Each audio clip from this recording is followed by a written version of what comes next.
কিরে কেলটে, সকাল সকাল মুখটা এইভাবে বেজার করে বসে আছিস কেন রে? তুইও তেমন, যেমন গায়ের রং তা মুখটাও তো সেই রং হবে। আরে অত ফ্যাস ফ্যাস করিস নি তো, আমার একটু ভাবতে দে। তা ঠিক, ও একটু ভাবুক। চল আমরা একটু বসে নিই, তারপর ওর সঙ্গে কথাবার্তা বলি। বল না, বল কেলটে, মুখটা তোর এত বেজার কেন? আরে সে বলে কি হবে, গিয়েছিলাম পরীক্ষা হলে পরীক্ষা দিতে। হ্যাঁ, তাতে কি হয়েছে? সে তো আমরাও দিয়েছি এক সময়, খুব সুন্দর সুন্দর পরীক্ষা দিয়ে এসেছি। তাহলে কি পরীক্ষার কোশ্চেন কমন আসে নাই? আরে না না, সেসব কথা নয়। পরীক্ষা হলে পরীক্ষা দিতে গেলাম, সুন্দরভাবে গিয়ে বসলাম, মিডিল বেঞ্চেই সিট পড়েছিল। খুব ইজি কোশ্চেন, ভাবলাম খুব সুন্দর উত্তর দেবো, এবার ফার্স্ট পজিশন আমাকে নিতেই হবে।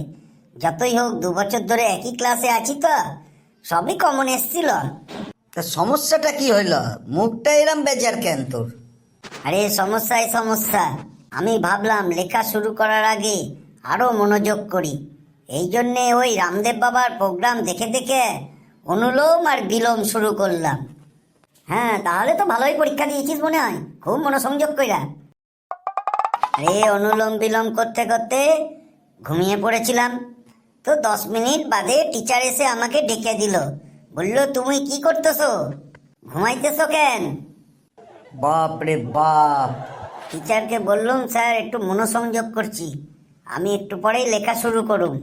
উনি চলে গেল, আমি আবার সেই মনোসংযোগ করার জন্যে অনুলোম বিলোম শুরু করলাম, আর ঘুম ভাঙলো খাতা জমা দেওয়ার ঘন্টায়।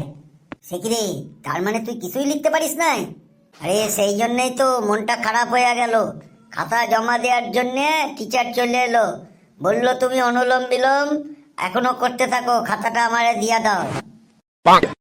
তা তুই অনুরোধ করলি না, স্যার কিছু টাইম আমার জন্য অন্তত দিন? যতই হোক আমি তো যোগা করছিলাম শরীরের ভালোর জন্যেই। সে কি আর বলতে, হাত ধইরা অনুনয় বিনয় করলুম।